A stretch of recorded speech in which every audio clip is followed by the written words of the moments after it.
Hi, everybody. I wanted to add a little bit more instruction to the logo project so that I could talk a little bit about how you can add some highlights and shadows to either your icon, or you could actually do this for typography as well.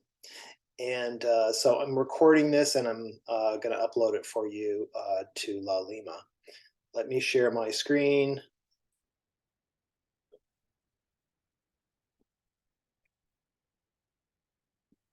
Okay, so here we go with the same logo that I was working on in previous tutorials. And what I want to do here is, I feel like this monster icon is a little bit flat.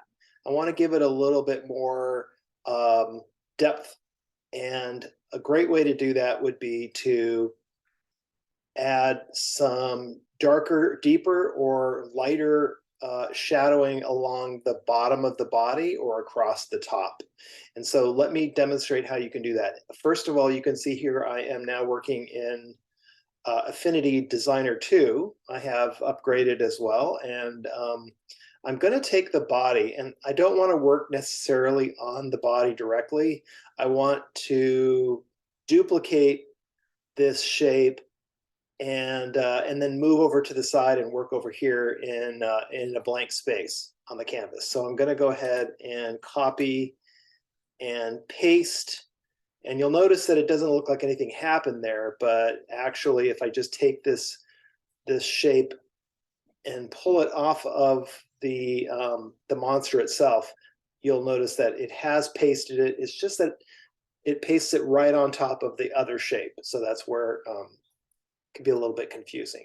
Now, I want to take this shape and create a new shape out of it. And what I'm gonna do is I'm gonna use this tool up here uh, in the top menu. It is basically a Pathfinder tool, and it has some different options. But um, first of all, what I need to do is I need to create two of these shapes so that I can subtract one from the other. So I'm going to go ahead and I don't have to copy and paste it again. I can just hit paste and drag that over here. And so now you can see I have these two shapes, and my idea is I'm going to cut one out of the other.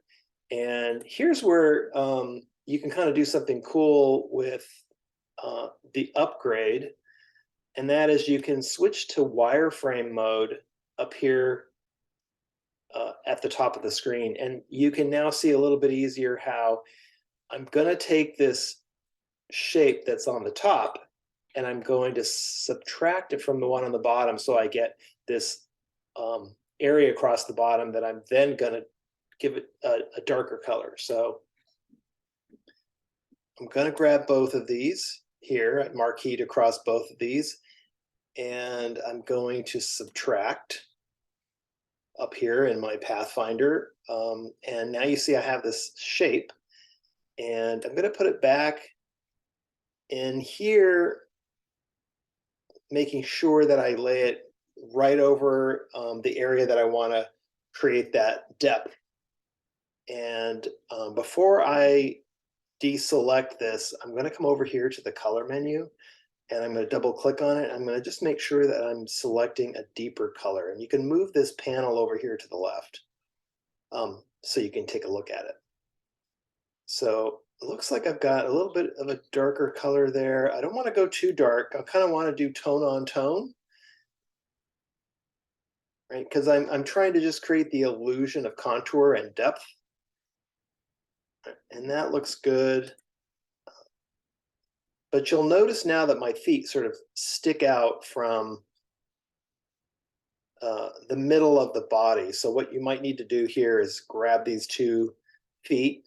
You can hold down the shift key as you grab one after the other, and then you can move it to, let's see, where is that going to be? You're going to want to move it below the other elements. So arrange, this is under the layer panel, move to back. Okay, there you go. So let's try this again. a little bit different here. I'm going to now see if I can do something a little bit more on the top side.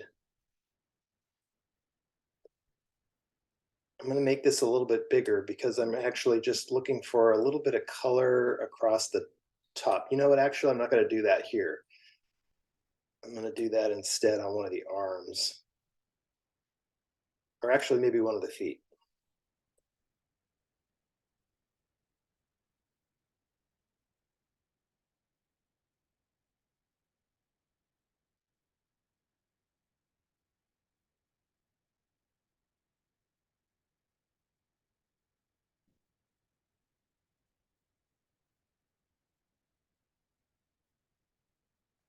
And this time what I want to do is I want to just maybe make the darker side across the top. So what I'm doing here is I'm making the foreground shape just a little bit bigger because I have in mind here, and we'll move back to wireframe, I have in mind that I just want to cut out through the Pathfinder tool this upper shape right here so that I can then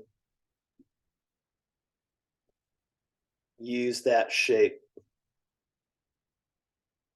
here in the body. And you can use, let's see, does Affinity have, it looks like it does have a color picker, so I can just,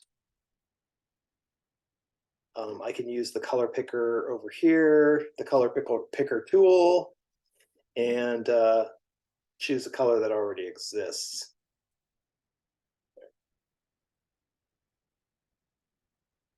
And I'm going to do the same for here.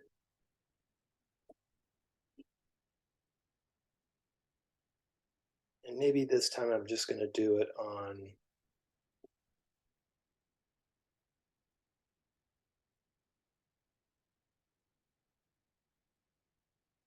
you don't have to be exact with these.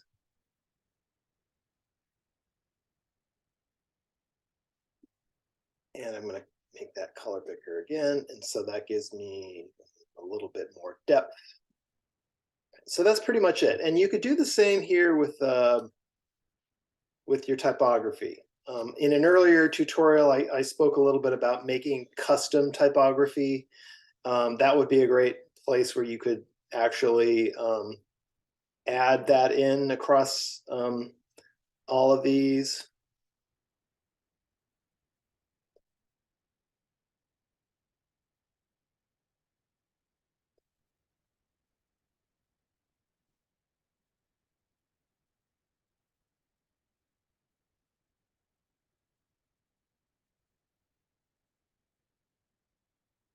All right, so you'll see here that it didn't, when you have multiple elements, it gets a little bit tricky using the subtract tool. So you really would have to do each one independently.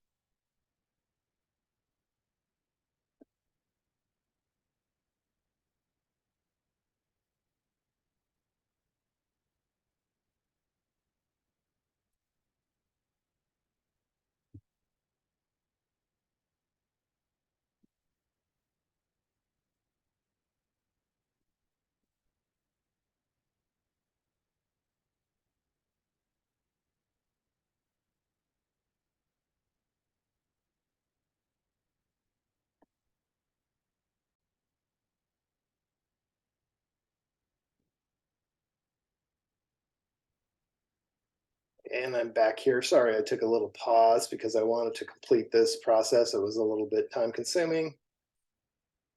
And I can move this now in.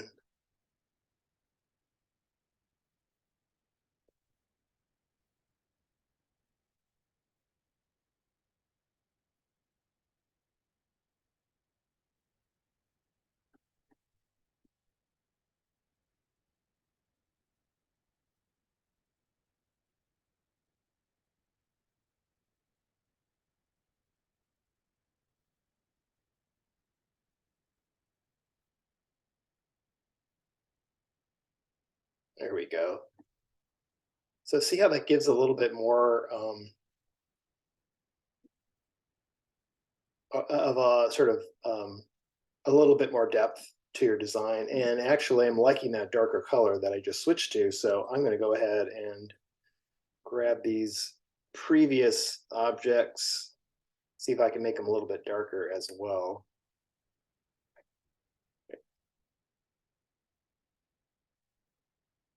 And part of the process here is just to experiment and see what you like and what perhaps doesn't seem to work. And then if it doesn't work, then you can always remove it. So, you know, here in this instance, I'm not liking the width here of this shadow here on the left leg. And what you can do is you can just nudge it in a little bit, make sure that you're not leaving areas untidy or just sort of hanging there. You kind of want to go back and refine your work. And I think, as I mentioned in the assignment, an important element to doing this and practicing is to step away from your design and come back to it several times. So by doing that, you're going to give yourself some fresh eyes. It will allow you to think a little bit about how you can refine your work and where you can make some improvements. So that's it for this video. Hopefully it was helpful, and good luck.